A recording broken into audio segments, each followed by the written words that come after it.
గురుగారు జాతక చక్రాన్ని అనుసరించి వారి గ్రహ స్థితిగతులను బట్టి వారి యొక్క ఆరోగ్యం కూడా ఎలా ఉంటుందనేది అంచనా వేయొచ్చా?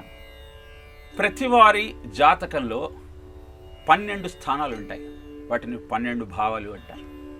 దాంట్లో 6వ స్థానం ఆరోగ్యం గురించి తెలియజేసేటువంటి స్థానం.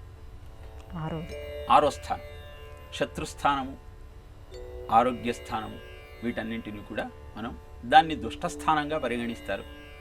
ఈ 6వ స్థానంలో ఉన్న గ్రహాన్ని బట్టి వాడి ఆరోగ్యం ఎలా ఉంటుందో చెప్పవచ్చు.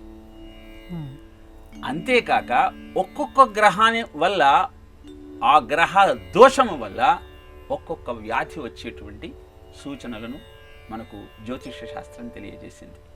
కేతుగ్రహ దోషం ఉంటే మానసిక వ్యాధి కలగవచ్చు. చంద్రగ్రహ దోషం ఉంటే ఆలోచన సరిగా ఉండకపోవచ్చు, నరాల బలహీనత కలగవచ్చు. సూర్యగ్రహ దోషం ఉంటే హృద్రోగ సంబంధమైన వ్యాధులు కలగవచ్చు. ఇలా గ్రహాలను బట్టి ఏ వ్యాధులు వస్తాయో కూడా మనం జ్యోతిష శాస్త్రం ద్వారా తెలుసుకోవచ్చు. తెలుసుకున్న తరువాత దానికి పరిహారం చేస్తూ, ఆ దోష నివారణ కోసం కావలసినటువంటి జపతపాదులను ఆచరిస్తూ ఆ గ్రహము యొక్క ప్రసన్నత మనము సంపాదించగలిగినట్టయితే ఆ గ్రహ తీవ్రత నుంచి తప్పించుకోవచ్చు. అవశ్యం అనుభోక్తవ్యం కృతం కర్మ శుభాశుభం.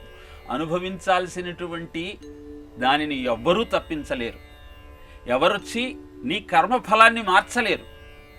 కేవలము తపోహి దురతిక్రమ, తపస్సు మాత్రమే దానిని పోగొట్టగలిగిన అద్భుతమైన సాధనం. కనుక జాతక చక్రం ద్వారా మన గ్రహ స్థితిని తెలుసుకొని, గోచారాన్ని దానితో అనుసంధానం చేసుకొని, ఏ ఏ సాధనాల ద్వారా, ఏ జపాల ద్వారా, హోమాల ద్వారా, సాధనల ద్వారా, దానాల ద్వారా ఆ ప్రభావాన్ని తగ్గించుకోవచ్చో తెలుసుకుందాం. పోగొట్టుకోవటం సాధ్యం కాని పని.